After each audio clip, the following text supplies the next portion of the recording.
Hello, నేను మీ CS రావు. 6వ తారీఖు వైపు అందరూ చూస్తూ ఉన్నారు. ఆంధ్రప్రదేశ్ ముఖ్యమంత్రి చంద్రబాబు నాయుడు, తెలంగాణ ముఖ్యమంత్రి రేవంత్ రెడ్డి ఇద్దరు కలవబోతున్నారు. విభజన అంశాల మీద చర్చించుకోబోతున్నారు అనేది అఫీషియల్గా వస్తున్నటువంటి ఇన్ఫర్మేషన్. కానీ మరో కోణంలో బీఆర్ఎస్ పార్టీ అలాగే వైఎస్ఆర్ కాంగ్రెస్ పార్టీ చూస్తున్నటువంటి క్రమంలో వాళ్ళిద్దరు భేటీ తర్వాత ఏం జరగబోతుంది, అసలు వాళ్ళ భేటీలో ఎలాంటి అంశాలు చర్చించే అవకాశం ఉంది అనే దాని మీద విశ్లేషణ తీసుకునేటువంటి ప్రయత్నం చేద్దాం. ప్రస్తుతం మన దగ్గర తెలంగాణ కాంగ్రెస్ పార్టీ ఎన్ఆర్ఐఎస్ఎల్ కన్వీనర్ అలాగే సీనియర్ జర్నలిస్ట్ మనతోటి భీమరెడ్డి గారు ఉన్నారు. ఇంటరాక్ట్ అవుతుంది. నమస్తే. నమస్తే భీమరెడ్డి గారు, చాలా రోజులైంది. సో ఎలా ఉంది మీ కాంగ్రెస్ పార్టీ జర్నీ? బాగుందండి, బాగుంది. చాలా హ్యాపీగా ఉన్నాం. ఎందుకంటే ప్రభుత్వం వచ్చింది ఒక 10 ఏళ్ల తర్వాత. జర్నలిస్టులు అందరూ కొంచెం పదవులు తీర్మార్ మల్లాన్ లాంటి వాళ్ళు, తర్వాత ఎవరెవరో కొన్ని నామినేటెడ్ పోస్టులు తీసుకుంటున్నారు. మీరు సీనియర్ జర్నలిస్ట్ వాళ్ళందరికన్నా మరి మీరేంటి పరిస్థితి? అన్నిటికంటే తృప్తినిచ్చేది ఏంటంటే ఇది ఈ government, Congress government pro journalist ఉంది. అంతకుముందు ఇళ్ల స్థలాలు కానీ ఇంకేది కానీ సరిగ్గా పట్టించుకోపోయేది. ఇప్పుడు ఏంటంటే ఎక్కడికక్కడ హెల్ప్ అవుట్ చేస్తూ అంటున్నారు ముఖ్యమంత్రి రేవంత్ రెడ్డి గారు. Hope for the best. So ఏంటి మీరు ఎన్ఆర్ఐఎస్ఎల్ వరకు పరిమిత, లేదంటే ఎంటైర్ కాంగ్రెస్ పార్టీలో? నేను ఫుల్ టైం కాంగ్రెస్ లీడర్ అని చెప్పొచ్చు. But specialisation in NRI affairs and particularly Gulf workers. Okay. So Pravas Mitra అప్పటి yes. నుంచి ఎన్ఆర్ఐస్ స్టార్ట్ అయింది కదా? అదే అట్లనే కంటిన్యూ చేస్తున్నాం. ఓకే. ఇప్పుడు చంద్రబాబు నాయుడు రేవంత్ రెడ్డి ఇద్దరు 6వ తారీఖున కలుస్తారనేది హాట్ టాపిక్. దాని మీద ఇంకా రకరకాలుగా స్పెక్యులేషన్స్ వస్తుంటాయి కదా. అవును. అందులో ఆంధ్ర సెంటిమెంట్ రైజ్ చేయడానికి కేసీఆర్ ఎప్పటికప్పుడు ట్రై చేస్తుంటాడు కదా, కేటీఆర్ వాళ్ళు. సో ఇప్పుడు అలా ఆ సెంటిమెంట్ రైజ్ చేసేటువంటి కోణంలో చూస్తే ఆ మీట్ని అలాంటి వాళ్ళకి ఏం చెప్తారు? అంటే యాక్చువల్లీ దీన్ని పాజిటివ్గా చూడాలి. ఎప్పుడే కానీ మన పక్క రాష్ట్రం అనుకున్నప్పుడు, పక్క రాష్ట్రం సరిహద్దులు, భౌగోళిక సరిహద్దులే కాకుండా ముఖ్యంగా మనం తెలుగు వాళ్ళం ఒకప్పుడు కలిసి ఉన్న వాళ్ళం. ఉమ్మడి ఆంధ్రప్రదేశ్లో విడిపోయినాం. 10 సంవత్సరాలు కూడా అయిపోయింది. ఉమ్మడి రాజధాని అనుకున్న హైదరాబాద్ కూడా ఇంకా పూర్తిగా తెలంగాణకే కేటాయించబడ్డది. ప్రతి సందర్భంలో నదీ జలాల విషయం కావచ్చు, మిగతా అన్ని విషయాలు కూడా అసలు విడదీయరాని సంబంధం ఉంది. కలిసి ఉంటే కలదు సుఖం. వాస్తవంగా మనం శత్రువులం కాదు. అయిపోయింది. Happened is happened. అప్పుడు కలిసాము, విడిపోయాము. ఇప్పుడు హిందీ రాష్ట్రాలు మీకు తెలుసు కానీ ఇది పెద్ద వాదన. హిందీ మాట్లాడే వాళ్ళకు ఎన్నో రాష్ట్రాలు ఉన్నాయి, తెలుగు మాట్లాడే వాళ్ళకు 2 రాష్ట్రాలు ఉంటే తప్పేంది అనుకున్నాము. ఇప్పుడు అవుతుంది. ఒక 2 ముఖ్యమంత్రులు 2 రాష్ట్రాలకు సంబంధించింది మాట్లాడుకుంటే చాలా పాజిటివ్ వైబ్రేషన్స్ వస్తాయి. ఇప్పుడు ఏ 2 రాష్ట్రాల ముఖ్యమంత్రులు కలిసినా కానీ ఇంత పెద్ద టాపిక్ చర్చ ఉండదు. కానీ తెలుగు రాష్ట్రాలలో ఉండేటువంటి ముఖ్యమంత్రులు ఇద్దరు కలుస్తూ ఉంటే దాన్ని వీళ్ళిద్దరు ఏదో కలుస్తున్నారు, రాష్ట్రాలను కూడా కలిపేస్తారు అనే యాంగిల్లో కూడా కేటీఆర్ బీఆర్ఎస్ పార్టీ వాళ్ళు మాట్లాడుతున్నారు. ఇదంతా అర్థం లేని వాదన. జనాల్లో ఏదో ఒక విషయం అంటే రెచ్చగొట్టడానికి చేసే ప్రయత్నం తప్ప ఇది రీఆర్గనైజ్ అయిపోయింది. ఒకసారి విడిపోయింది, సపరేట్ రాష్ట్రం అయింది, 10 ఏళ్ళు అయిపోయింది. ఎవరి బతుకు వాళ్ళు బతుకుతున్నారు, ఎవరి అడ్మినిస్ట్రేషన్ వాళ్ళకు ఉంది, చక్కగా పరిపాలన నడుస్తున్నాయి. ఈ సందర్భంగా వాళ్ళకు వేరే ఎజెండా ఏం లేదు. బీఆర్ఎస్ వాళ్ళకు మొన్న పార్లమెంట్లో 0 అయిపోయినారు కదా లోక్సభ ఎలక్షన్స్లో. కాబట్టి ఏదో పనికి మాలిన సబ్జెక్టు పట్టుకొని రెచ్చగొట్టే ప్రయత్నాలు తప్ప ఏం లేదు. అంటే తెలుగు రాష్ట్రాలు విడిపోయినప్పటికీ భౌగోళికంగా రాజకీయంగా కూడా లింక్స్ ఉన్నాయి. అవును.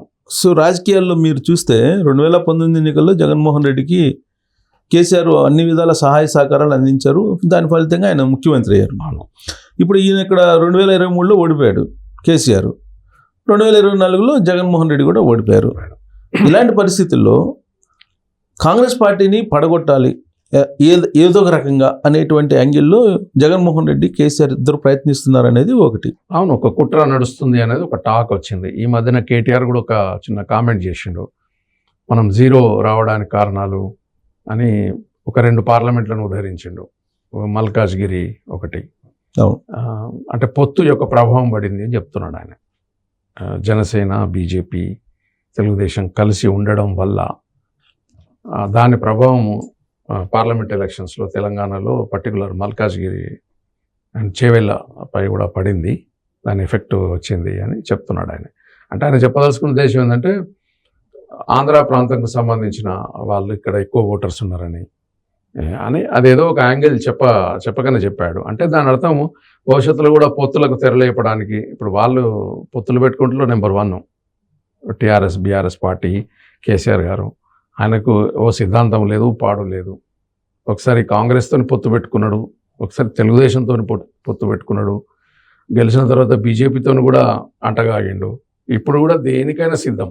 ఇప్పుడు ఆయన ఓడిపోయి ఉన్నాడు కదా, ఇప్పుడు చూస్తున్నారు, బేరీ చేసుకుంటున్నారు, ఎటు వెళ్తే బెనిఫిట్ అవుతుంది, ఏం చేద్దాం. ఇప్పుడు స్థానిక సంస్థల ఎన్నికల కోసం కూడా ఇప్పటి నుంచి వాళ్ళు ప్రిపేర్ అవుతున్నారు. ఆయన నిన్న ఏదో జగిత్యాల సభలో కూడా మాట్లాడినాడు.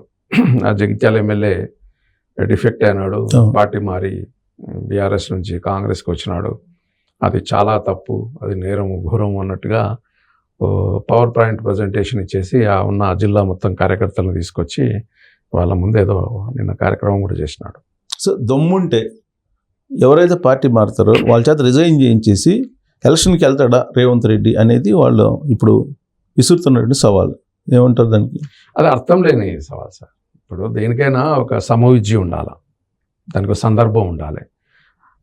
దమ్ము చూపించుకోవాలంటే దానికి రాజీనామా చేయాల్సిన అవసరం ఏమి సార్? ఇప్పుడు వచ్చే గ్రామ పంచాయతీ ఎలక్షన్స్ అంటే అవి పార్టీ పరంగా కాదు, ఇండిపెండెంట్గా జరుగుతాయి.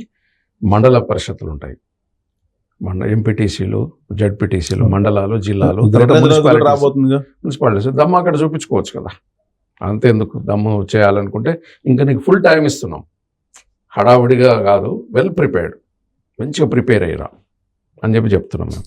ఇంకోటి ఏంటంటే అప్పట్లో రేవంత్ రెడ్డి ఎవరైతే పార్టీ మారారో, కాంగ్రెస్ పార్టీ నుంచి ఆ రోజున ఉన్నటువంటి టీఆర్ఎస్ పార్టీలోకి వెళ్ళారో వాళ్ళని రాళ్ళు తీసుకుని కొట్టండి అని చెప్పాడు కదా. ఇప్పుడు ఎవరిని రాళ్ళు తీసుకుని కొట్టమని ఇప్పుడు చెబుతాడు రేవంత్ రెడ్డి అనేది ఒక సూటి ప్రశ్న కేటీఆర్. నిన్న అదే క్వశ్చన్ చేస్తున్నాడు ఆయన. దానికి వాళ్ళకి అర్హత లేదు వాస్తవంగా బీఆర్ఎస్కు. ఎందుకంటే వాళ్ళు గత 2 పర్యాయాల్లో కూడా 61 మంది ఎమ్మెల్యేలు అండ్ ఎమ్మెల్సీలను పార్టీలు మార్పించి వాళ్ళ పార్టీలో విలీనం చేసుకున్నారు. అవసరం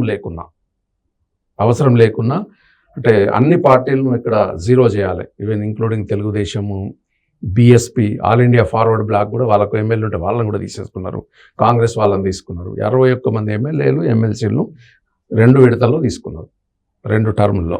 సో కాబట్టి వాళ్ళు నేర్పించినటువంటి మార్గంలో రేవంత్ రెడ్డి కూడా నడుస్తున్నాడు. నేర్పించిన కదా, ఏదో ఒక ప్రెసిడెంట్ అంటారు దీన్ని. రాజకీయాలు ఏంటంటే ఒక సాంప్రదాయం, అంటే చట్టాలు వేరు, సాంప్రదాయాలు వేరు, నైతికత వేరు. అయితే ఇప్పుడు మా కాంగ్రెస్ పార్టీలనే ఇప్పుడు ఆల్ ఇండియా మేనిఫెస్టోలో 5 న్యాయ్ అని పెట్టడం జరిగింది. అందులో ఏమన్నాము, గతంలో రాజీవ్ గాంధీ గారు పెట్టినటువంటి పార్టీ ఫిరాయింపుల నిరోధక బిల్లు, అదొక చట్టం కూడా అయింది, పార్టీ ఫిరాయించొద్దు అనేది. అందులో ఉన్న కొన్ని లొసుకుల వల్ల ఇప్పుడు ఆ లొసుకులను, అంటే లూప్ హోల్స్ అంటాం కదా, ఆ లూప్ హోల్స్ను వాడుకొని మారుతున్నారు, పార్టీలు మారుతున్నారు. ఇప్పుడు ఇదే కేసీఆర్ ఏం చేసినాడు, 2 టర్ములు కూడా శాసనసభ పక్షాలను విలీనం చేసుకున్నాడు. 2/3 అంటే 66.66%. అంటే ఆ ఉన్న సంఖ్యలో 3 భాగాలు విభజిస్తే 2 భాగాలు ఒకవైపు ఉంటే శాసనసభ పక్షాన్ని విలీనం చేసుకుంటా అంటున్నారు. శాసనసభ పక్షం మాత్రమే విలీనం అవుతుంది తప్ప పార్టీ విలీనం కావట్లేదు కదా. అంటే పార్టీ వేరు, శాసనసభ పక్షం వేరుగా ఉంటుందా? అంటే అది చట్టంలో ఉన్న ఒక లొసుగు, ఆ లొసుగును వాడి ఆయన వాడేసుకున్నాడు. దాన్నే ఇప్పుడు రేవంత్ రెడ్డి గారు, కాంగ్రెస్ పార్టీ కూడా వాడుకుందామని అనుకుంటున్నది. ఎందుకంటే ఇప్పుడు కేటీఆర్ ఏమంటారంటే వాళ్ళ పార్టీ నాయకుడు రాహుల్ గాంధీ ఈ ఫిరాయింపులు అనేది వ్యతిరేకంగా చట్టం రావాలని డిమాండ్ చేస్తున్న క్రమంలో ఈ ఫిరాయింపులు ఇక్కడేమో రేవంత్ రెడ్డి ప్రోత్సహిస్తున్నాడు. ఇద్దరిది కాంట్రడిక్షన్ అనేది ఆయన. అది రైట్ సార్, ఆ చట్టం చేయాలి. 5 న్యాయ్లో చెప్పుకున్న రకంగా ఈ చట్టం స్ట్రిక్ట్గా చేయాలి. ఎవరైనా పార్టీ మారితే ఆటోమేటిక్గా వాళ్ళ సభ్యత్వం పోవాలి అనేది చట్టం రావాలి. చట్టం వచ్చినప్పుడు ఇదంతా చర్చ ఉండదు. ఇప్పటికి కూడా మేము డిమాండ్ చేస్తున్నాం. ఇప్పుడు ఈయన దమ్ము అది ఉంటారు, పాపం ఈయన దమ్మున్నా కానీ లోక్సభలో ఓటు కూడా లేదు. ఇప్పుడు బిల్ ప్రవేశపెట్టినా కానీ పాంచనాయికి అనుగుణంగా యాంటీ డిఫెక్షన్ లాను మనం అక్కడ ప్రవేశపెట్టినా ఓటేద్దామంటే నేను లోక్సభలో ఓట్లు లేవు, రాజ్యసభలో ఓట్లు ఉన్నాయి, కావాలంటే ఓటు వేయచ్చు. వీళ్ళ పార్టీ నుంచి బీజేపీ కూడా దమ్ముంటే ప్రవేశపెట్టవచ్చు. అది చేయాలని కూడా మేము డిమాండ్ చేస్తున్నాం. అది చేసిన తర్వాత ఈ చర్చనే ఉండదండి. ఏ టికెట్, ఏ బీఫామ్ మీద గెలిచిన వాళ్ళు అదే పార్టీలో కొనసాగుతారు. నీతి సూత్రాలు వాళ్ళ నుంచి ఇటు పోవద్దు, రావద్దు అని అవకాశం ఇస్తున్నాం కదా. చట్టంలో ఉన్న లొసుగులకు అవకాశం ఇస్తున్నాం కాబట్టి అది ఇవ్వద్దనే మేము డిమాండ్ చేస్తున్నాం. 25 మంది ఎమ్మెల్యేలు టచ్లో ఉన్నారు అనేది కేసీఆర్ చెప్పినటువంటి మాట. ప్రస్తుతం క్యాబినెట్లో ఉన్నటువంటి ఒక మంత్రి జగన్మోహన్ రెడ్డికి అత్యంత క్లోజు, అతని ద్వారా ఈ ప్రభుత్వాన్ని కూల్చబోతున్నారు, రేవంత్ రెడ్డి ప్రభుత్వాన్ని అనేది మరొక అంశం చాలా కాలం నుంచి వినిపిస్తుంది. సో ఇప్పుడు నిజంగానే ప్రభుత్వం కూలిపోయే పరిస్థితులు అలాంటి ప్రయత్నాలు చేస్తున్నట్టు కనిపిస్తుందా మీకు? లేదండి, అట్లాంటి అవకాశం ఏం లేదు. అది ఊరికే ఏంటంటే బెదిరింపులకు దిగడం, అంటే కన్ఫ్యూజ్ చేయడము అది చేస్తున్నారు. That is very wrong. Friendship ఉండొచ్చండి, వ్యక్తిగతంగా ఫ్రెండ్షిప్ ఉంటుంది, బంధుత్వాలు కూడా ఉంటాయి, చుట్టరికాలు కూడా ఉంటాయి. మనుషులు అన్నప్పుడు, ఈ సమాజంలో ఉన్నప్పుడు రకరకాల అయితే క్లాస్మేట్స్ ఉంటారు, బ్యాచ్మేట్స్ ఉంటారు, సీనియర్స్ జూనియర్స్ ఉంటారు, లేదనుకుంటే ఇంటి పక్కన ఉంటారు, ఎక్కడో ఉంటారు, పరిచయస్తులు ఉంటారు. అది వేరు, రాజకీయాలు వేరు. రాజకీయాల సిస్టమ్ ఉంటారు. ఒకటేందుకు పుకారు చేస్తారంటే with in the Congress party ఈ సమస్యలు ఉన్నాయి, అందులో ఎవరో తిరుగుబాటు చేస్తారు, అదంతా తప్పు ముచ్చటది. ఎందుకు చేస్తారండి? ఎవ్రీబడీస్ ఒక కుటుంబం లాగా కలిసి ఉన్నారు, అందరు కూడా చాలా డెమోక్రటిక్గా పనిచేస్తున్నారు. కానీ ప్రయత్నాలు, ప్రభుత్వాన్ని కూల్చేసే ప్రయత్నాలు జరుగుతున్నాయని రేవంత్ రెడ్డి ఒక సందర్భంలో ప్రస్తావించారు కదా. ఆ ప్రయత్నాలు ఇప్పుడు బెంగళూరు కేంద్రంగా చేసుకుని నడుస్తున్నాయి. జగన్మోహన్ రెడ్డి బెంగళూరులో ఉండి అదే పని చేస్తున్నాడు. అందుకే దానికి అడ్డుగా, అంటే దాని నుంచి బయటపడేందుకు చంద్రబాబు నాయుడు, రేవంత్ రెడ్డి ఇద్దరు కలుస్తున్నారు. వాళ్ళిద్దరి మధ్య రాజకీయపరమైన చర్చలు జరిగే అవకాశం ఉంది అనే వాళ్ళకి ఏం చెప్తారు? అది అట్లా, అదంతా స్పెక్యులేషనే. వాస్తవానికి ఏంటంటే దానికంటే ముందే శాసనసభ వేదికగా, శాసనసభ బయట కూడా ఈ బీజేపీ వాళ్ళు అన్నారు, తెలంగాణలో ఈ బీఆర్ఎస్ వాళ్ళు కూడా అన్నారు, ఈవెన్ కడియం శ్రీహరితో సహా మిగతా వాళ్ళు కూడా ఏమన్నారు, ఈ ప్రభుత్వం నెల రోజుల్లోనే కూలిపోతుంది, లేకపోతే పూర్తి కాలం ఉండదు, అదైపోతుంది ఇదైపోతుంది అన్నారు. అంటే దాని అర్థం ఏంది? వాళ్ళు ఆల్రెడీ కుట్ర, కాన్స్పిరసీ స్టార్ట్ చేసిందని అర్థం. అయితే దానికి కౌంటర్గానే ఇప్పుడు కొంతమంది దాన్ని బీఆర్ఎస్లో కూడా వ్యతిరేకిస్తున్నారు, బీజేపీ వాళ్ళు కూడా వ్యతిరేకిస్తున్నారు. ఎమ్మెల్యేస్గా ఉన్న వాళ్ళు ఒక చట్టపరంగా ఒక ప్రభుత్వం వచ్చింది, మంత్రి మెజారిటీతో వచ్చింది, దాన్ని మనం కూలగొడితే చెడ్డ పేరు వస్తుంది, ప్రజల్లో మనం తిరగలేము, అది పద్ధతి కాదు అని దాని యొక్క ఫలితమే వాలంటరీగా, స్వచ్ఛందంగానే కొంతమంది ఎమ్మెల్యేలు బీఆర్ఎస్ నుంచి ఇప్పుడు కాంగ్రెస్ పార్టీకి రావడం జరుగుతుంది ఉన్నట్టు నాకున్న సమాచారం. ఇంకా కూడా వచ్చే అవకాశం ఉంది, ఎందుకంటే వాళ్ళ యొక్క దుశ్చర్యలను అడ్డుకోవడానికి కోసం. ఇప్పుడు మీరు ఇందాక బెంగళూరు కేంద్రంగా జరుగుతుంది కుట్రకోణము అంటే, అట్లాంటి కాన్స్పిరసీస్ జరిగితే డెఫినెట్గా కాంగ్రెస్ పార్టీ ఖచ్చితంగా తిప్పికొడుతుంది. గతంలో బీజేపీ చేసినటువంటి అన్నీ కూడా వికటించినాయి. ఈ పార్టీలను చీల్చడం అట్లాంటివి ఎక్కడైతే చేసిందో అక్కడ మొన్న పార్లమెంట్ ఎలక్షన్స్లో దెబ్బపడింది. మనం విశ్లేషణ చూసుకున్నట్టుంటే ప్రజలు యాక్సెప్ట్ చేయట్లేదు. ఇప్పుడు రేవంత్ రెడ్డి, చంద్రబాబు నాయుడు ఇద్దరు కలిసి పరస్పరం అవగాహనతో నడుస్తున్నారు రాజకీయంగా అనేది ఒక వాదన వినిపిస్తుంది.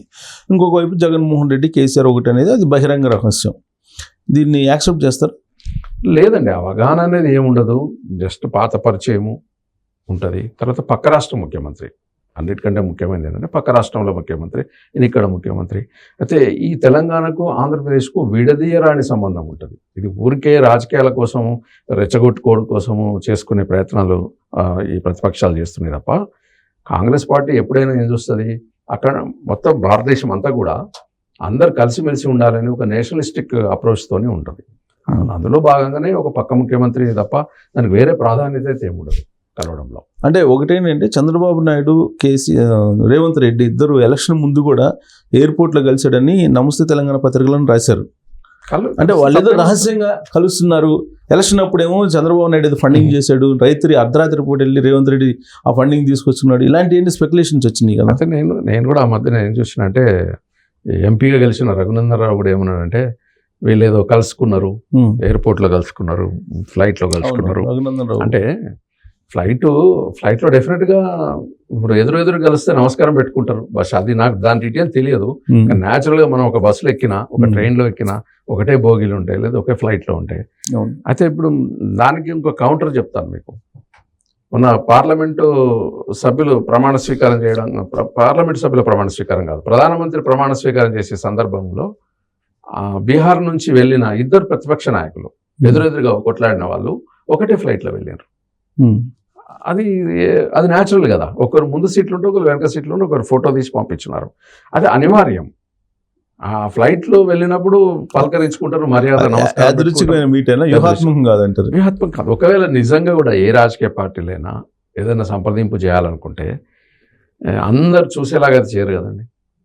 ఒక అండర్స్టాండింగ్ ఉంటుంది, వ్యవస్థ ఉంటుంది, వీళ్ళకు టీం ఉంటుంది, వాళ్ళకు టీం ఉంటుంది. ఏ రాజకీయ పార్టీ కానీ, ఏ సమూహాలు కానీ, ఏ గ్రూప్స్ కానీ ఒక చర్చ చేయాలంటే టీమ్స్ ఉంటాయి కదా, టీమ్స్ డిస్కస్ చేస్తాయి కదా. సో ఇప్పుడు వీళ్ళిద్దరూ కలిసి మాట్లాడుకునే ప్రయత్నం అయితే జరుగుతుంది. లెటర్ రాశాడు చంద్రబాబు నాయుడు, ఓపెన్ కదా సార్, కలిసి మాట్లాడుకునే ప్రయత్నం అయితే జరుగుతుంది. 6వ తారీఖున లేకపోతే 7వ తారీఖున కలుస్తారు. ఈ కలయికని అనుకూలంగా మలుచుకునే అవకాశం ఉందా బీఆర్ఎస్ పార్టీ? వాళ్ళు మామూలుగా ఎప్పుడైతే ప్రతి ఒక్క చిన్న విషయాన్ని కూడా రాజకీయం చేస్తారు. ఇప్పుడు నిన్న గవర్నర్ గారిని కూడా కలిసారు రేవంత్ రెడ్డి గారు, అఫీషియల్గా కలిసిండ్రు. ఈ రాష్ట్రానికి సంబంధించిన ఎమ్మెల్సీల ఇష్యూ పెండింగ్ ఉన్న అప్రూవ్ చేయడం కానీ, భవిష్యత్తులో మంత్రివర్గ విస్తరణ గురించి కావచ్చు, కలవడం అది అఫీషియల్. అది కూడా గవర్నర్ కలిసిన అఫీషియలే.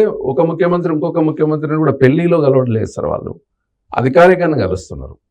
ఆన్ ఇన్విటేషన్ ఒక ఎజెండా ప్రకారమే ముందు కలుస్తారు. కలిస్తే ఈ విభజన హామీలలో కూడా కొన్ని ఇబ్బందులు ఉన్నాయి, గతంలో అమలు కాని విషయాలు ఉన్నాయి. అప్పుడు మనకు విభజన హామీ చట్టం ప్రకారం 9-10 షెడ్యూల్లో చేర్చిన చాలా అంశాలు ఉన్నాయి. వాటి పరిష్కారం కోసం ఇద్దరు కలిసి ఢిల్లీలో పోయి మాట్లాడేవి కూడా కొన్ని ఉంటాయి. 9th షెడ్యూల్ 10th షెడ్యూల్లో ఏవైతే పెట్టిన అంశాలు ఉన్నాయో వాటి పరిష్కారం కోసము, ఇంకేమైనా నిధులు రావడం కోసము వీళ్ళు ఇద్దరు ముఖ్యమంత్రులు కూడా పోయి ఢిల్లీలో మాట్లాడాల్సిన అవసరాలు కూడా ఉంటాయి. ఈ ప్రయత్నం జగన్మోహన్ రెడ్డి, కేసీఆర్ ముఖ్యమంత్రులుగా ఉన్నప్పుడు చేసినటువంటి దాఖలాలు 1-2 కనిపిస్తూ ఉంటుంది. ఆ తర్వాత ఎప్పుడు కూడా చేయలే వీళ్ళు.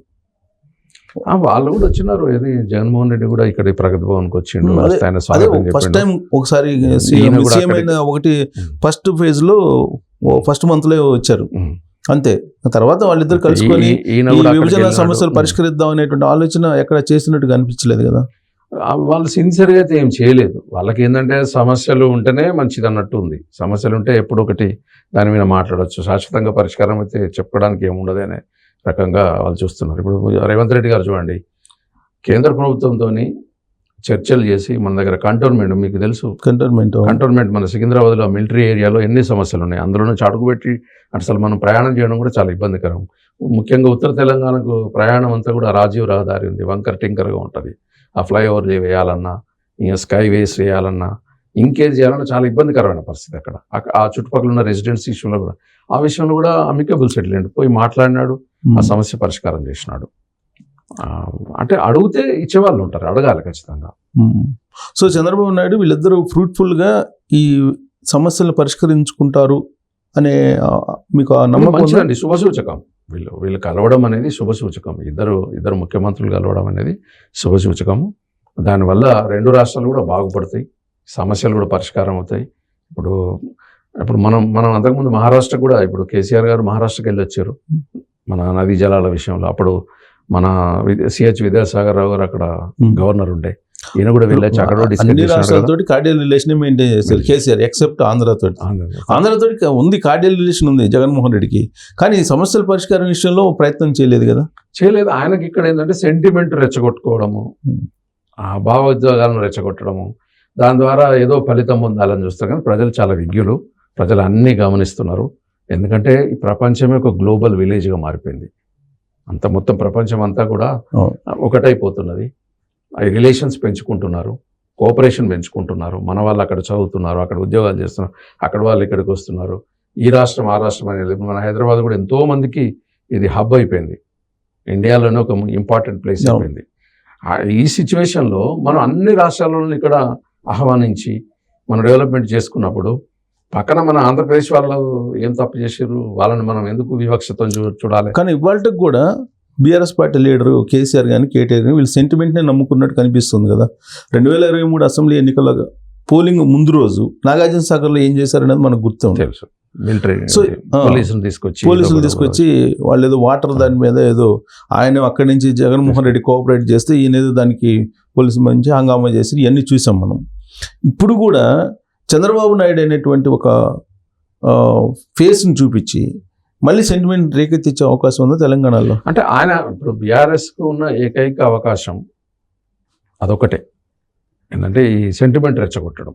ఈ ఆంధ్ర తెలంగాణ మధ్యన ఒక సెంటిమెంట్ రెచ్చగొట్టడము, దానివల్ల ఇక్కడ ఏదో అయిపోతుందని చేయడం వాళ్ళ ఉద్దేశం అది. సో 2019లో కూడా ఇలాంటి సెంటిమెంట్ని ఫ్లేరప్ చేసేసి ప్రజల్లోకి తీసుకెళ్లి సీఎం అయ్యాడు కదా రెండోసారి కేసీఆర్. అప్పుడు తెలుగుదేశం పార్టీ కాంగ్రెస్ తో పొత్తు పెట్టుకోవడం అని బాగా ఉపయోగించుకున్నాడు రెండోసారి 2018లో. ఇప్పుడు కూడా వాళ్ళు అనేది ఏంది, పిసిసి అధ్యక్షుడు రేవంత్ రెడ్డి అయిన వెంటనే కోమటిరెడ్డి వెంకటరెడ్డి అన్న వ్యాఖ్యల్ని అసెంబ్లీలో కూడా ఇప్పుడు కూడా మాట్లాడుతున్నారుగా.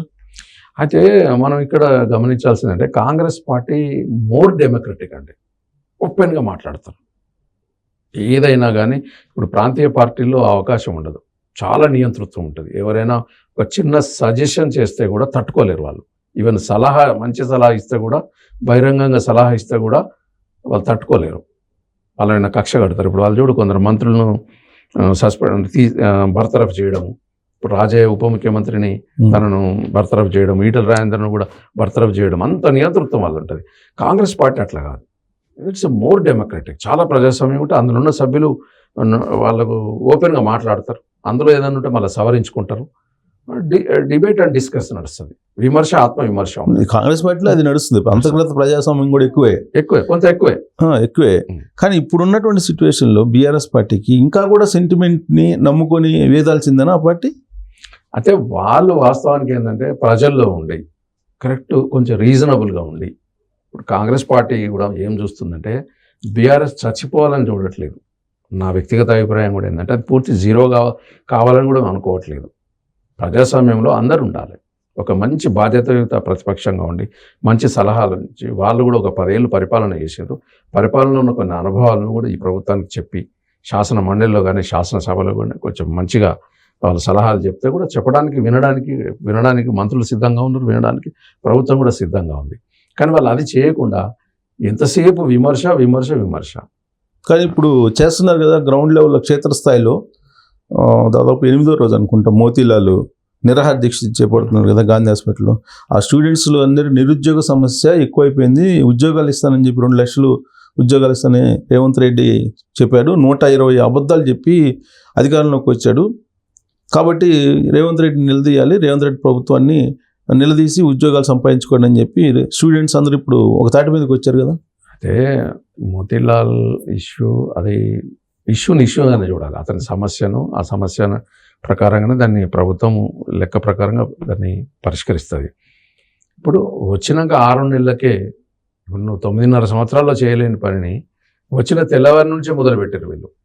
ఇది కాలేదు అది కాలేదంటే నీ అప్పులు తీర్చడానికి, అప్పులకు వడ్డీ కట్టడానికే కష్టమవుతుంది. తర్వాత ఏదైనా ఓవర్ నైట్ కాదు కదా, ఒక నోటిఫికేషన్స్ ఇవ్వాలి ఉద్యోగాలు అంటే ఆ ఖాళీలన్నీ కరెక్ట్ నోటిఫై చేయాలి, నోటిఫికేషన్స్ ఇవ్వాలి కరెక్ట్గా.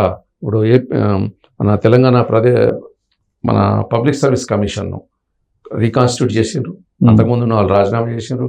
అది క్లియర్ వేకెన్సీ అయిన తర్వాత మళ్ళీ గవర్నర్ నోటిఫికేషన్ ఇచ్చి చాలా జాగ్రత్తగా దాన్ని కాన్స్టిట్యూట్ చేశారు. తర్వాత 1 by 1 నోటిఫికేషన్స్ ఇస్తారు, నోటిఫికేషన్స్ ఇచ్చి దాన్ని కంప్లీట్ చేస్తారు. మరి ఇప్పుడు ఇప్పుడే చేయలేదు ఇంత అంటే ఇది ఏమైనా అర్జెంట్గా చేసే పని కాదు కదా. పాలిటిక్స్ ఉందంటారా మోతీలాల్ నాయక్ నిరాహార దీక్ష వెనుక? అంటే నిరుద్యోగులు మొత్తం కలిపి చేస్తున్నటువంటి అక్కడ నిరసన కదా, అది రెచ్చగొట్టే ప్రయత్నం చేస్తున్నారు. ఏదన్నా సమస్య ఉంటే తప్పకుండా ప్రజాస్వామ్యంలో నిరాహార దీక్ష చేసే హక్కు ఎవరికైనా ఉంటుంది. సమస్యను ప్రభుత్వం దృష్టికి తీసుకుపోయే హక్కు ఉంటే దాన్ని ప్రభుత్వం కూడా పరిష్కరిస్తుంది. దాని ఏదైనా ఉంటే కూడా లోతుగా విచారణ కూడా చేస్తుంది. కానీ దాన్ని ఏదో పొలిటికల్గా వాడుకోవాలి అని చూడడం మాత్రం తప్పు. ఎందుకు ఒక్కసారిగా నిరుద్యోగ సమస్య అనేది చాలా సీరియస్గా ఉంది. ఇప్పుడు రేవంత్ రెడ్డి అధికారంలోకి వచ్చిన తర్వాత 7వ నెల ఇది. ఈ 7 నెలల్లో ఇంత పెద్ద ఎత్తున ఎక్కడా కూడా వ్యతిరేకత కనిపించాల, కానీ ఈసారి బాగా వ్యతిరేకత కనిపించడానికి ఏంటి? వచ్చిన తర్వాత కూడా ఈయన బీఆర్ఎస్ ప్రభుత్వంలో ఆయన ఏదైతే కొన్ని కంప్లీట్ చేసి ఆర్డర్స్ ఇవ్వకుండా, అపాయింట్మెంట్ ఆర్డర్స్ ఇవ్వకుండా అన్ని తొక్కిపెట్టిండు. వచ్చిన తర్వాత కూడా బహిరంగంగా ఎల్బీ స్టేడియంలో ఒక పెద్ద మీటింగ్ పెట్టి అందరికీ అపాయింట్మెంట్ ఆర్డర్స్ కూడా, లెటర్స్ కూడా ఇచ్చారు రేవంత్ రెడ్డి. 1 by 1 క్లియర్ చేస్తున్నారు. అది ఓకే, కానీ ఇప్పుడు 7 నెలలు అయింది ఆయన వచ్చి, అంతే కదా. 7 నెలల్లో సరే ఆయన చేశారు. బట్ ఈ 7 నెలల్లోనే నిరుద్యోగ సమస్య అంటే సార్ ఒక ప్రభుత్వ ఉద్యోగం ద్వారానే తీరదు, అది అందరికీ తెలిసిన విషయము. దానికి నైపుణ్యాభివృద్ధి, స్కిల్ అప్గ్రేడేషన్స్, స్కిల్లింగ్, తర్వాత ప్రైవేట్ సెక్టర్ను కూడా బలోపేతం చేయడం. మన దగ్గర కొన్ని పరిశ్రమలు ఏమేమి ఉన్నాయి, ఇంకా కొన్ని కాయలబడ్డ పరిశ్రమలు ఉన్నాయి. ఫర్ ఎగ్జాంపుల్ ఏముందంటే ఇప్పుడు ఉత్తర తెలంగాణలో బోధన్ షుగర్ ఫ్యాక్టరీ ఉంది. ఆసియాలోని అతిపెద్ద షుగర్ ఫ్యాక్టరీ, దానికి అనుబంధంగా మెట్పల్లి దగ్గర ముత్యంపేట షుగర్ ఫ్యాక్టరీ అని ఉంది. ఈ 2 షుగర్ ఫ్యాక్టరీలు కూడా కేసీఆర్ పుణ్యాన మూతపడ్డాయి. ఆ మూతపడ్డం వల్ల రైతులు మునిగిపోయారు, అందులో ఫ్యాక్టరీలో పనిచేసే కార్మికులు మునిగిపోయారు. ఇప్పుడు దాన్ని రివైవ్ చేయడానికి ముందుకొచ్చింది ప్రభుత్వం. కాయిలాబడ్డ పరిశ్రమ సిక్ యూనిట్ను దాన్ని రివైవ్ చేయడానికి సీరియస్గా వర్కౌట్ చేస్తుంది. దానికి మంత్రివర్గ ఉపసంఘం ఏర్పాటు చేసింది, దానికి నిధులు కూడా విడుదల చేశారు. అంటే ఇట్లా 1 by 1 స్టెప్ బై స్టెప్ చేసుకుంటూ పోతారు. నిరుద్యోగము తీరాలి అంటే, నిరుద్యోగ సమస్య పరిష్కారం కావాలంటే ఒక ప్రభుత్వమే అందరికీ ఉద్యోగాలు ఇవ్వలేదు. ప్రైవేట్ రంగాన్ని కూడా బలోపేతం చేయాలి, అందరికీ బతుకు తెరువు అవకాశం ఇవ్వాలి. చదువుకున్న వారికి చదువుకున్నట్టు, స్కిల్ ఉన్న వాళ్ళకి స్కిల్ ఉన్నట్టు.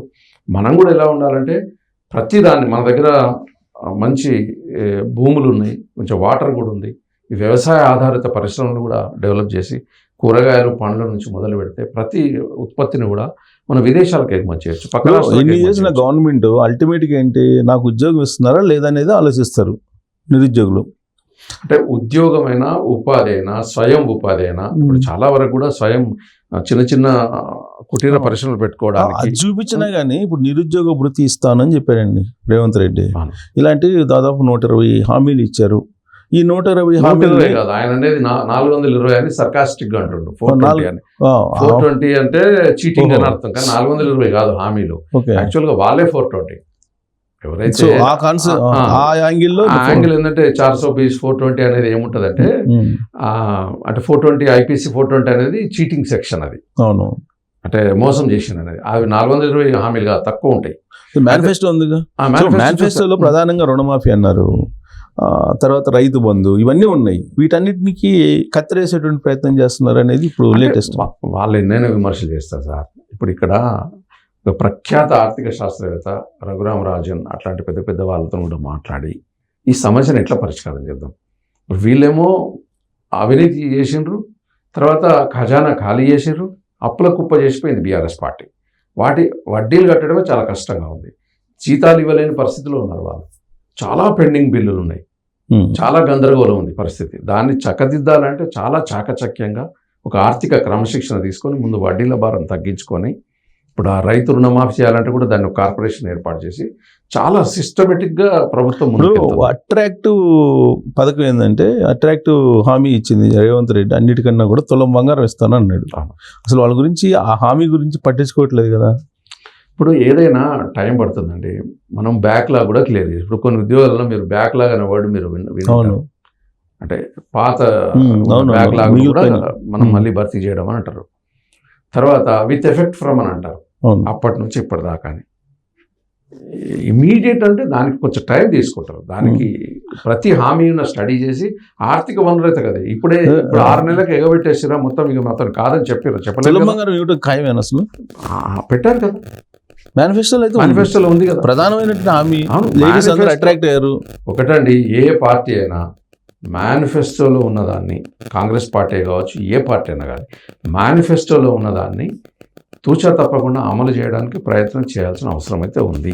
ఎవరైనా కాంగ్రెస్ నాయకుడు, కాంగ్రెస్ కార్యకర్త కూడా కోరేది, మనం ఏదైతే హామీ ఇచ్చినామో హామీ ఇచ్చింది నెరవేర్చాలని కోరుకుంటాం. తప్పకుండా దానికి కాస్త వెనక ముందు ఇప్పుడు ప్రయారిటీస్ ఉంటాయి కదా. ముందు ఏది చేయాలి, వెనక ఏది చేయాలి, దాన్ని కొన్ని నిధుల సమీకరణ చేసుకోవాలి. ఇప్పుడే ఇవ్వలేదు అంటే పోయినట్టు కాదు కదా, మొత్తం ఎగబెట్టినట్టు, అసలు దాన్ని రద్దు చేసినట్టు కాదు కదా. సో ఉంది, తప్పకుండా చేస్తారు కదా. ఇప్పుడు ఆర్టీసీలో మహిళలకు ప్రయాణం అన్నారు, అది చేసిరా లేదా? అందులో కూడా ఇంకా ఒక విశ్లేషణ నడుస్తుంది, అధ్యయనం నడుస్తుంది.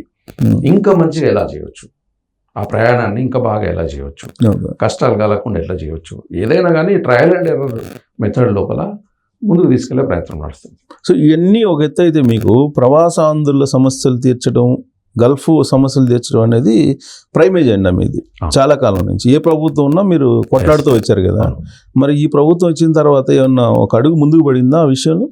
పడింది. మాకు ఇంతకుముందు సీఎం కేసీఆర్ గారు మాకు ఎప్పుడు కూడా ఈ గల్ఫ్ కార్మికులకు ఆయన టైం ఇవ్వలే, ఇంటర్వ్యూ ఇవ్వలే.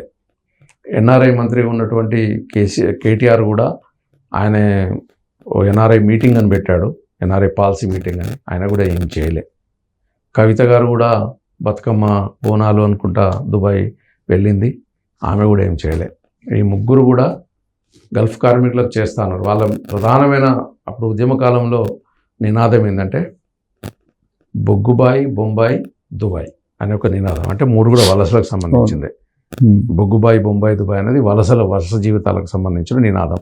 ఆ నినాదాన్ని ఎత్తుకొని ఓట్లు దండుకొని 2 సార్లు అధికారంలోకి వచ్చి వాళ్ళు ఏమీ చేయలేదు. చివరికి మోసం చేశారు. ఒక రకంగా చాలా అన్యాయం చేసింది. చనిపోయిన వాళ్ళకు 5 లక్షల రూపాయలు ఎక్స్గ్రేషియా ఇస్తా అన్నారు గల్ఫ్లో చనిపోయిన వాళ్ళకు. ఇప్పటికీ వాళ్ళ పరిపాలనా కాలంలో 2,000 మంది చనిపోయారు తెలంగాణ బిడ్డలు. ఎంతమందికి ఇచ్చారండి? ఒక్కరికి కూడా ఇవ్వలేదు, ₹1 కూడా ఇవ్వలేదు. ఎవ్వరికి ఇవ్వలేదు. 5 లక్షలు ఇస్తా అన్న ఈ కేసీఆర్, కేటీఆర్, కవిత ఈ 3 కూడా ఇవ్వలేదు.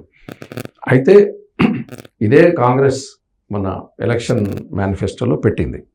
మేము గల్ఫ్ సంక్షేమంకు మేము కట్టుబడి ఉన్నాము, 5 లక్షలు ఎక్స్గ్రేషియా ఇస్తాం, గల్ఫ్ వర్కర్స్ వెల్ఫేర్ బోర్డు ఏర్పాటు చేస్తాము అని చెప్పి, ఎన్ఆర్ఐ పాలసీ ఏర్పాటు చేస్తామని చెప్పింది. దానికి కొనసాగింపుగా మాకు 2 సార్లు టైం ఇచ్చారు మా బృందానికి, డెలిగేషన్ వెళ్తే. ఫైనల్గా ఏంటంటే ఒక 100 మందితోని ప్రతినిధులతోని సీఎం రేవంత్ రెడ్డి గారు స్వయంగా ఒక రివ్యూ మీటింగ్ మాకు 2 గంటల టైం ఇచ్చారు. 2 గంటల టైం ఇచ్చి మేము చెప్పింది మొత్తం విన్నారు. అన్ని దేశాల నుంచి వచ్చిన వాళ్ళు ఇక్కడనే తాజ్ డక్కన్లో ఒక మీటింగ్ అయింది. అన్ని అంటే మొత్తం యూరోప్ కంట్రీస్ కూడా, ఓన్లీ గల్ఫ్ లేబర్ రిలేటెడ్ వాళ్ళు పిలిచి అందరిని అడిగినారు. ఆయన ఏమన్నారంటే 17th సెప్టెంబర్లోగా Gulf and other overseas workers welfare board ఏర్పాటు చేస్తాము. ఆ బోర్డు కార్యాలయాన్ని, హెల్ప్ లైన్ను పాత ప్రగతి భవన్, ప్రస్తుత ప్రజాభవన్లో ఏర్పాటు చేస్తాం. దానికి ఒక సీనియర్ ఐఏఎస్ ఆఫీసర్ని కూడా పెడతామని అన్నారు. మేము కూడా దాన్ని ఇప్పుడు ఫాలోఅప్లో ఉన్నాం. దానికి కొంత బడ్జెట్ కేటాయించడం. సెప్టెంబర్ 15 ఎందుకు డెడ్ లైన్ పెట్టారు, కట్ ఆఫ్ డేట్? అంటే దేనికైనా కొంత టైం పడుతుంది కదా సార్.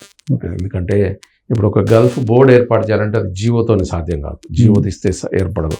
దానికి ఒక బిల్ ప్రవేశపెట్టాలి, ఒక అధ్యయనం చేసి ఏం ఉండాలి అనేది శాసనసభలో బిల్ పాస్ కావాలి, తర్వాత శాసన మండలిలో బిల్ పాస్ కావాలి, దాన్ని గవర్నర్ ఆమోదం చేస్తే చట్టం అవుతుంది. ఆ చట్టం ద్వారా బోర్డు ఏర్పాటు చేయాల్సి ఉంటుంది. దానికి విధి విధానాలు, దానికి ఒక ఫండింగ్, దానికి ఒక ఆఫీసు, దానికి ఒక వ్యవస్థ ఏర్పాటు చేయాలంటే టైం పడుతుంది. సో ప్రాసెస్ ఇట్స్ అండర్ ప్రాసెస్లో ఉంది. అట్లని చెప్పి మేము మర్చిపోయేం లేదు. మధ్య మధ్యలో గుర్తు చేస్తున్నాం. ఎమ్మెల్యేలను, ఎంపీలను కూడా కలిసి దాన్ని కొంచెం పుష్ చేయమని అడుగుతున్నాం. ఇప్పుడు రాబోయే బడ్జెట్లో కూడా తగిన బడ్జెట్ పెట్టాలని కూడా కోరుతున్నాం. సో రాజకీయపరమైనటువంటి ప్రాధాన్యత కూడా ఉండాలి అనేది మీ డిమాండ్. ఇది ఎన్ఆర్ఐలు. ఎన్ఆర్ఐలు అంటే ఓన్లీ అమెరికా, కెనడా, ఆస్ట్రేలియా కాదు, గల్ఫ్ వాళ్ళకి ప్రత్యేకించి మీరు చెప్పేది. ఇప్పుడు ప్రాధాన్యత ఇచ్చాడా రేవంత్ రెడ్డి? అంటే రాజకీయ ప్రాధాన్యత అంటే ఒకటేందేమో ప్రత్యక్ష ఎన్నికలు, ఒకటి ఇక్కడికి వచ్చి ఎన్నికల్లో పాల్గొనే వాళ్లకు రాజకీయంగా ప్రాధాన్యత ఇవ్వడం ఒకటి. ఇంకో ప్రాధాన్యత అంటే ఏంటంటే యూరప్ సెక్టర్ సపరేటు, తర్వాత ఈ గల్ఫ్ సెక్టర్ సపరేట్. కాబట్టి వీళ్ళ కోసమే ప్రత్యేకమైన Gulf and other overseas workers welfare board. అంటే విదేశాలకు, ఒక గల్ఫ్ దేశాలు కాదు, పక్క దేశాలకు, అది ఇరాన్, ఇరాక్ కావచ్చు, ఆఫ్ఘనిస్తాన్ కావచ్చు, మలేషియా, సింగపూర్ కావచ్చు, అక్కడికి వెళ్ళిన వాళ్ళకు కూడా, కార్మికులకు ఎవరైతే ఉన్నారో అందరు కూడా ఒక వెల్ఫేర్ బోర్డు, సంక్షేమ బోర్డు ఏర్పాటు చేయాలన్నది ఆయన నిర్ణయం. 17 సెప్టెంబర్లో కూడా ఏర్పాటు చేస్తాను. ఇక రాజకీయ ప్రాధాన్యత అంటే దాన్ని ఒక విస్తృతమైన అర్థంలో తీసుకోవాలి. అంటే రాజకీయం అంటే ఒక ఎమ్మెల్యేలు, ఎంపీలు గెలుస్తేనే రాజకీయ ప్రాధాన్యత. అది కూడా నామినేటెడ్ పోస్టులు, నామినేటెడ్ పోస్టులో కావచ్చు, లేదనుకుంటే రిప్రజెంటేటివ్స్, ప్రభుత్వ ప్రతినిధులుగా విదేశాల్లో, ఉదాహరణకు మన పక్కన ఆంధ్రప్రదేశ్ రాష్ట్రంలో APNRT, Andhra Pradesh non resident Telugu society అని ఒక సంస్థను అప్పుడు చంద్రబాబు నాయుడు గారు ఏర్పాటు చేసిండ్రు. ఆయన మొదట్లో 2014లో గెలిచినప్పుడు జయరామ్ గారు అనుకుంటా దాని కోఆర్డినేటర్, జయరామ్ కోమటి. అట్లా ఒక 7 మెంబర్స్ని పెట్టారు. అప్పుడు పెట్టారు. ఏపీఎన్ఆర్టీకి మొన్నటి వరకు వైఎస్ఆర్సీపీలో వెంకట్ మేడపాటి అని ఉండ్రి, అంతకుముందు రవి వేమూర్ అని తెలుగుదేశం గవర్నమెంట్లో ఉండ్రి. ఈ ప్రస్తుతానికైతే ఎవరైనా పెట్టలేదు. క్యాబినెట్ మినిస్టర్ ర్యాంక్తో పెట్టారు. ప్రతి దేశంలో, నాట్ ఓన్లీ గల్ఫ్, దేశానికి 4 5 ప్రతినిధులను పెట్టారు, కోఆర్డినేటర్స్ అని చెప్పి. వాళ్ళు తెలంగాణ రాష్ట్రాన్ని రిప్రజెంట్ చేస్తారు. ప్రజలకు ఏదైనా కష్టం, సుఖం ఉంటే కూడా వాళ్ళు చేస్తారు. అట్లనే మేము కూడా ఇక్కడ తెలంగాణకు కూడా అట్లాంటి గౌరవం, తెలంగాణ నుంచి వెళ్ళిన వాళ్ళకు కూడా అలా గౌరవం ఇవ్వాలి సోషల్ వర్కర్స్ అని చెప్పి ప్రభుత్వాన్ని కోరుతున్నాం. మరి ఏంటి, అది ఎక్కువ టైం పడుతుంది? అది కూడా అంటే ఇట్స్ అ ప్రాసెస్ కదా, ప్రాసెస్ చేయాలి అంటే కొంత అధ్యయనం చేయాలి. మనకు కూడా స్టేట్ స్పెసిఫిక్ తీసుకోవాలి. ఇప్పుడు పంజాబ్లో ఒక రకంగా ఉంది, కేరళలో ఒక రకంగా ఉంది, మన పక్కన ఆంధ్రప్రదేశ్లో ఒక రకంగా ఉంది. అంటే మనకు తెలంగాణకు సూట్ అయ్యేటట్టుగా మనం ఎలా చేస్తే బాగుంటుందని ఇప్పుడు ఒక అధ్యయనం అయితే నడుస్తుంది. సో ఒకప్పుడు ముఖ్యమంత్రి రేవంత్ రెడ్డి అయిన తర్వాత ముఖ్యమంత్రిగా జస్ట్ 1 month లోపలే కేఏపాలను రేవంత్ రెడ్డి ఇద్దరు కలిసి ఒక వీడియో చేశారు. ఆ వీడియోని సోషల్ మీడియాలో కూడా పెట్టారు. ఇది విదేశాల నుంచి ఫండ్స్ ఒక 5 లక్షల కోట్లు తీసుకొస్తాను అని చెప్తే ఏ మద్దతు కావాలంటే ఆ మద్దతు నేను ఇస్తానని చెప్పి రేవంత్ రెడ్డి చెప్పినటువంటి వీడియో అది. ఆ టైము వాళ్ళు చెప్పిందంతా అయిపోయింది. ఏమైంది అది? అంటే నాకు దాని గురించి పెద్ద ఐడియా లేదు. కేఏ పాల్ గారి గురించి అంటే మీకు తెలుసు కదా, ఆయన అంటే అందరూ ప్రేమ చేస్తారు. ఒకప్పుడు ఆయన బాగా ఉన్నవాడు, బాగా బతికినవాడు, వాస్తవంగా హెల్ప్ చేసినవాడు, హైలీ ఇన్ఫ్లుయెన్షియల్ పర్సన్. తర్వాత కొన్ని ఏదో ఇబ్బందుల వల్ల కొంచెం ఆయన ఇప్పుడు ఏం చేయలేకపోతున్నట్టు అనిపిస్తుంది నాకు. బట్ అప్పుడైతే బాగా చేశాడు. అది అందరికీ, ప్రపంచానికి అందరికీ తెలుసు. నిజంగా హెల్ప్ చేశాడు, చాలా పెద్ద ఎత్తున పేదలకు హెల్ప్ చేశాడు. ఒకప్పుడు ఆయన కలవాలంటే మామూలు పని అయ్యేది కాదు. ఆయన దేశ అధ్యక్షులతో వాటితో కూడా ఉండేది. ఆ తర్వాత కాలంలో ఏదో కొన్ని మార్పులు జరిగినట్లు ఆయన మామూలు ఆయన వస్తే ఆయన ఉన్న గౌరవంతో రేవంత్ రెడ్డి గారు అపాయింట్మెంట్ ఇచ్చారు. ఏదో సబ్మిట్ పెడతాము, ఫైనాన్షియల్ సబ్మిట్ లాగా పెట్టేసి వివిధ దేశాల నుంచి అది ఆయన చేయాలి. కేఏ పాల్ గారు చేస్తే రేవంత్ రెడ్డి గారు ఓకే అంటారు. ఏముంది ఈ రాష్ట్ర ప్రభుత్వం, ఏముంది ఏదైనా విదేశీ ప్రత్యక్ష పెట్టుబడులు ఈ రాష్ట్రంకి వస్తున్నాయంటే ఎవరు వచ్చినా ఆహ్వానం చేస్తారు. ఎవరు నమ్మనటువంటి కేఏపాల్ని ఈ మధ్య కాలంలో రేవంత్ రెడ్డి నమ్మి ఇద్దరు కలిసి ఒక వీడియో చేయడం అనేది నమ్మడం అని కాదు, ఆయన నమ్మడం నమ్మకపోవడం అని కాదు, ఆయన అంటే ఒక గౌరవం. ఆ గౌరవంతోనే అపాయింట్మెంట్ ఇచ్చారు. అపాయింట్మెంట్ ఇచ్చినప్పుడు ఆయన ఏదో మాట్లాడితే అది వీడియో చేశారు. ఆ వీడియో బయటికి వచ్చింది అంతే తప్ప in the same time KA Paul గారిని అవమానించడం కూడా ఆయన ఉద్దేశం కాదు. డోంట్ కేర్ అన్నట్టు లేకపోతే చులకన చూడడం కూడా ఆయన ఉద్దేశం కాదు. కేఏ పాల్ గారి మెంటాలిటీ ఆయన అదంతా కూడా మీకు తెలుసు కదా. ఆయన వచ్చిందన్నప్పుడు ఆయన గౌరవం ఇచ్చిండు. అది దాన్ని అంతవరకు చూడాలి తప్ప దాన్ని మనం బాగా ఎక్స్పెక్ట్ చేయడము. అంటే ఆయన ఏదో ఒక టైం చెప్పి ఆ టైం లోపల సబ్మిట్ పెట్టేస్తాము అని చెప్పి దానికి అంతా డేట్ ఫిక్స్ చేసి అందరికీ దాన్ని స్ప్రెడ్ చేశారు. ఆ డేట్ అయిపోయి కూడా 2-3 నెలలు అయినది. అది ఉండొచ్చు, ఆయన వ్యక్తిగత ఇన్ఫ్లుయెన్స్తోనే ఏమైనా చేస్తే చేయవచ్చు. కాకపోతే జనవరిలో దావోస్ పర్యటన చేశారు రేవంత్ రెడ్డి గారు. అవును, వెళ్ళారు. దావోస్లో వరల్డ్ ఎకనామిక్ ఫోరం సమ్మిట్లో వెళ్ళారు. అది అఫీషియల్ ప్రోగ్రామ్, అఫీషియల్ ప్రోగ్రామ్. అది వాళ్ళు దావోస్ వాళ్ళు ఇన్వైట్ చేస్తారు. అది ప్రపంచంలో ఉన్న అన్ని దేశాలు అక్కడికి వస్తాయి. అక్కడ ఫేస్ టు ఫేస్ కూర్చుంటారు. పెట్టుబడుల ఆకర్షణ కోసం అక్కడికి వెళ్ళారు. రేవంత్ రెడ్డి గారితో పాటు నేను వేరే ఒక ప్రోగ్రామ్ ఉండే, ఆ రేవంత్ రెడ్డి గారి ఫ్లైట్లో నేను ఢిల్లీ టు దావోస్ వెళ్ళాను. నేను మీరు కూడా వెళ్ళాను కానీ ఆ స్వాగత కార్యక్రమం వాటిలో ఉన్నాను. తర్వాత మళ్ళీ నాకు వేరే జెనీవాలో ప్రోగ్రామ్ ఉండింది. నేను జెనీవా ప్రోగ్రామ్కి వెళ్ళాను. తర్వాత నేను వాపసు వచ్చాను. ఆయన అక్కడి నుంచి దుబాయ్ వెళ్ళాడు, ఆ తర్వాత లండన్ వెళ్ళాడు, తర్వాత నుంచి ఇక్కడికి వచ్చాడు.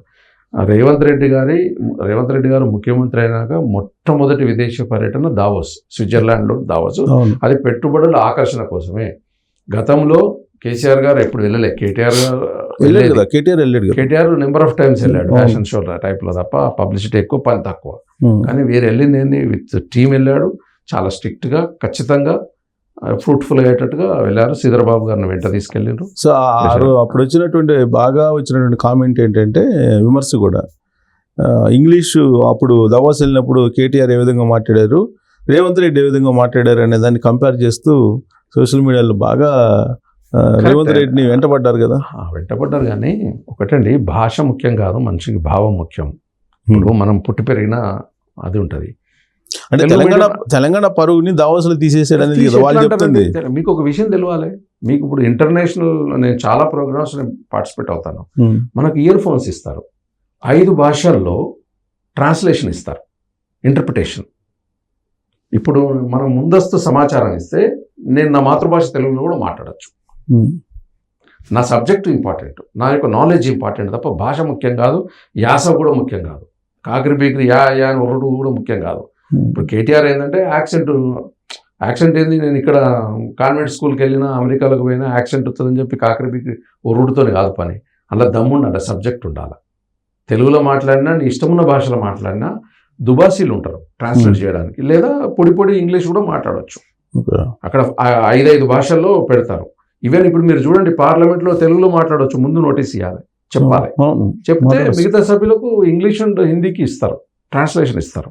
అప్పటికప్పుడు ట్రాన్స్లేషన్ ఇస్తారు కదా. అవును, మీకు తెలియాలి. కొన్ని మున్సిపాలిటీల్లో, తర్వాత మండలాలలో మన గిరిజన భాషలు కూడా మాట్లాడతారు మనోళ్ళు, మా ఆత్మగౌరవం అని చెప్పి. లంబాడి భాష, కోయ భాష, గోండు భాష, ఇట్లాంటి భాషలు కూడా మన వాళ్ళు మాట్లాడతారు, అర్థమైనా కాకుండా. ఎందుకంటే చెప్తారు, తర్వాత అక్కడ ఉన్న వాళ్ళు ఎవరో చెప్తారు.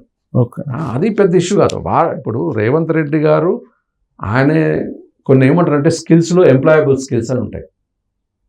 ఈ లాంగ్వేజ్లో కూడా ఎంప్లాయబుల్ లాంగ్వేజ్ అని ఉంటుంది. మనకు అవసరమైన లాంగ్వేజ్, ఒక పనికి అవసరం ఉన్నంత వరకు ఒక 500 పదాలు వస్తే ఆ పని మనం చేసుకోవచ్చు.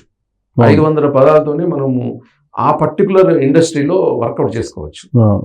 ఆయనే స్పీడ్గా మాట్లాడలేదు కావచ్చు, లేకపోతే యాక్సెంట్ లేదు కావచ్చు, కానీ భావం ఉందా లేదా అంటే ప్రయత్నాన్ని మనం మెచ్చుకోవాలి.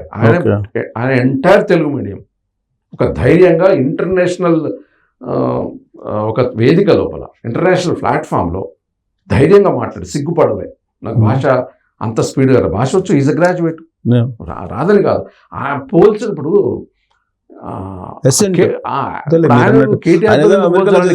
కేటీఆర్ అంటే ఆయన మంత్రి, ఇది ముఖ్యమంత్రి హోదాలో చాలా డిఫరెన్స్ ఉంటుంది. మంత్రే ముఖ్యమంత్రి. ఆయన ప్రోటోకాల్ హై ప్రోటోకాల్. తర్వాత నేను ఆ ఫ్లైట్లో వెళ్ళాను కదా, ఆ ఫ్లైట్లో నేను చూశాను. మేము ఒకటే ఫ్లైట్లో వెళ్ళినాము. వీరికి శ్రీధర్ బాబు గారు, ముఖ్యమంత్రి గారు రేవంత్ రెడ్డి గారు వారు గ్రీన్ ఛానల్ ఇచ్చారు. ఓకే. ఆ ప్రోటోకాల్లో గ్రీన్ ఛానల్ ఇచ్చి బయటికి తీసుకెళ్లారు. వాళ్ళకు ఒక లాంజ్, విఐపి లాంజ్ ఇచ్చారు. మాతో పాటు IAS officers, IFS Indian foreign service officers, మిగతా టీం మేము మామూలు లైన్లో మేము వచ్చినాము. మళ్ళీ మేము తీసుకొని వచ్చి బయట అందరం స్వాగతంలో కలిసాము. అంటే ఆయనకు ఉండే గౌరవం ఆయనకు ఉంటుంది. సో మొత్తం మీద ఇండస్ట్రీస్ రావాలంటే పవర్ అనేది ఉండాలి. డెఫినెట్గా ఇంటరప్షన్ లేనటువంటి పవర్ ఉండాలి. క్వాలిటీ పవర్ కూడా, quality power, interruption, uninterrupted power కావాలి. రేవంత్ రెడ్డి ముఖ్యమంత్రి అయిన తర్వాత తరచూ పవర్ కట్స్ అవుతున్నాయి. అదే నా పరిపాలన అయితే అసలు పవర్ కట్స్ ఉండేవి కాదు అనేది కదా ఇప్పుడు కేసీఆర్ చెప్తోంది. అయితే ఒకటిసారి వీళ్ళు అబద్ధాలు ఆడట్లో నెంబర్ 1 బీఆర్ఎస్ వాళ్ళు. ఇంకోటి మనం గుర్తుపెట్టుకోవాలి సార్, అకస్మాత్తుగా ఏది రాదు. సపోజు ఇప్పుడు వాళ్ళు 2014 అధికారంలోకి వచ్చిన తర్వాత అంతకుముందు కట్స్ ఉండే, మేము కట్స్ లేకుండా మేము కొనుక్కొచ్చి తీసుకొచ్చి చేసాం. కృత్రిమంగా వాళ్ళు చేసిండ్రు, కొనుక్కొచ్చి చేసి చేసినామంటారు. విద్యుత్ ఉత్పత్తి అనేది కానీ ఒక పంట కూడా చూడండి, ఒక పంట వండాలంటే దాన్ని బట్టి ఒక 2 నెలల పంట ఉంటుంది, 3 నెలల పంట ఉంటుంది. ఇమీడియట్ ఒక రోజులో దొరకదు, ప్లానింగ్ ఉండాలి. ఇప్పుడు విద్యార్థులు ఉన్నారు, విద్యార్థులకు పుస్తకాలు కావాలి అని అంటే ఒక 6 నెలల ముందు ప్లానింగ్ ఉంటుంది. ఎంత అసెస్మెంట్, రైతులకు విత్తనాలు కావాలంటే ఒక అసెస్మెంట్, రైతులకు క్రిమిసంహారక మందులు కావాలంటే ఒక అసెస్మెంట్ ఉంటుంది. ఇది వచ్చిన తర్వాత ఇమీడియట్లీ బంద్ చేసి, ఎందుకు బంద్ చేసి చెప్పండి. ఒక ఫర్ ఎగ్జాంపుల్ ఏంటంటే రేవంత్ రెడ్డి గారు వచ్చిన తర్వాత విద్యుత్ కట్ చేస్తున్నాడంటే వాస్తవంగా కట్స్ లేవు. అవేంటే ఇప్పుడు వర్షాలు పడ్డప్పుడు టెక్నికల్ ఇష్యూస్ ఇవన్నీ ఉంటాయి. అంతేనా? లేదంటే ఇప్పుడు కేసీఆర్ బీఆర్ఎస్ పార్టీ కోర్టులు ఉన్నారు, లైన్ మెన్ దగ్గర నుంచి అనేక మంది, అంతే కదా, వాళ్ళు ఏదో కుట్ర పడుతున్నారు, వాళ్ళు ఏదో రకరకాల డిస్టర్బ్ చేస్తున్నారు అనేది కూడా ఇంకోటి వినపడుతుంది కదా. రకరకాల కారణాలు ఉన్నదాన్ని ఆయన ఎందుకు కంటిన్యూ చేయడు? ఆయనకు వచ్చే లాభం ఏంది? ఉన్న పవర్ ఎందుకు కట్ చేస్తాడు? అది కాదు, అంటే అడ్మినిస్ట్రేషన్ లోపని పరిపాలించడం చేత కావట్లేదు రేవంత్ రెడ్డి అనేది. ఎందుకు చేత కాదు? అత్యధిక ఏసీబీ కేసులు ఇతని పరిపాలన ఉన్నాయి. అంటే దానికి అర్థమైంది, ఈయన ఇంతకుముందు బీఆర్ఎస్ పరిపాలన అవినీతిమయం, దానికి అలవాటు పడ్డారు కాబట్టి దాన్ని ప్రక్షాళన చేయడం కాదు. హైయెస్ట్ ఈ 6 months మీరు అనాలిసిస్ చేయండి, హైయెస్ట్ ఏసీబీ కేసులు ఇస్తున్నాయి. ఎందుకంటే స్ట్రిక్ట్ చేస్తున్నాడు గట్టిగా. అంటే అది దాన్ని వేరే కోణంలో తీసుకుంటున్నారు వాళ్ళు, గిట్టన వాళ్ళని ఏదో టార్గెట్ గా చేస్తున్నారు అనేది వాళ్ళు చెప్పేది, వాళ్ళ వర్షం వాళ్ళు ఉంది కదా. అది కాదండి, తప్పుడు ఇప్పుడు లంచం తీసుకుంటే వాళ్ళు, అది మనకు ఇచ్చేటోడు ఉన్నాడు, తీసుకునేటోడు ఉన్నాడు, ట్రాప్ చేసి పట్టుకుంటున్నారు కదా, ఉట్టిగా చేయట్లేదు కదా. సో ఇంకోటి రైతుల విషయంలో కూడా ఈ మధ్యకాలంలో విత్తనాలు సరఫరా చేయడంలో కూడా ఫెయిల్ అయిపోయారు. తమ ప్రభుత్వంలో ఎప్పుడు లేదు 10 సంవత్సరాలని కదా అని చెప్పేది. అప్పుడు మొత్తం చెప్పులు బస్తాలన్నీ క్యూలో పెట్టారు కదా. అది జనుము విత్తనాల గురించి ఫోటో తీసి హైలైట్ చేశారు. అయితే విత్తనం కూడా ఎప్పుడు తయారైతే సార్, ఇప్పుడు ఆయన అనేది ఒకటే అండి, భీమరెడ్డి గారు తన 10 సంవత్సరాలు ఇలాంటివి చూడలేదు, మళ్ళీ పాత రోజులు వస్తున్నాయి అనేది కదా చెప్తుంది. మళ్ళీ బీఆర్ఎస్ పార్టీ కోసం చూస్తున్నారు ప్రజలు, ఎందుకు కాంగ్రెస్ పార్టీని మనం అధికారం ఇచ్చాము అనేది వాళ్ళు ప్రజలే బాధపడుతున్నారు అనేది కదా ఆయన చెప్పేది. అదే వాళ్ళ తప్పుడు వాదన. వాస్తవానికి ఏంటంటే కాంగ్రెస్ పార్టీ తన శక్తి మేరకు రిపేర్ చేసుకుంటూ ఈ టాస్క్లన్నీ క్లియర్ చేసుకుంటూ సాధ్యమైనంత వరకు మంచి పరిపాలన ఇవ్వడానికి చేస్తుంది. తర్వాత ఇంకొకటి ఏంటంటే మనం ఎవ్వరికి కూడా 100% క్లీన్ సర్టిఫికేట్ ఇవ్వలేము, అద్భుతంగా జరుగుతుందని చెప్పలేము. ఎందుకంటే ఇది పరిపాలన, అడ్మినిస్ట్రేషన్ అన్నప్పుడు లోపాలు జరుగుతాయి, ప్రకృతి వైపరీత్యాలు ఉంటాయి, మన మానవ తప్పిదాలు ఉంటాయి, కావాల్సుకొని ఎవరైనా బ్లాక్ మార్కెటింగ్ చేయొచ్చు, చేస్తే వాళ్ళని అదుపు చేయాలి. రైస్ మిల్లర్సే కావచ్చు, ఈ విత్తనాల డీలర్లే కావచ్చు, ఎరువుల డీలర్లే కావచ్చు, ఎక్కడన్నా తప్పులు జరగవచ్చు. జరిగిన దాన్ని హౌ ఫాస్ట్, ఎంత వేగంగా, ఎంత ఎఫెక్టివ్గా దాన్ని కంట్రోల్ చేయగలుగుతున్నా అనేది ఇంపార్టెంట్. మొత్తం మీద క్యాబినెట్ కూడా ఇప్పుడు మొత్తం ఫిల్అప్ చేయడానికి రెడీ అయిపోయారు. ఇంకా 4వ తారీఖు ఏదో క్యాబినెట్ విస్తరణ అని వాళ్ళు ఏదో కొన్ని పేపర్లో వచ్చింది, అవకాశం ఉంది, జరగవచ్చు. ఇవాళ 2 కదంటే రేపు లేదు ఎల్లుండి జరగవచ్చు, లేదా 2-3 రోజులు అటు జరగవచ్చు.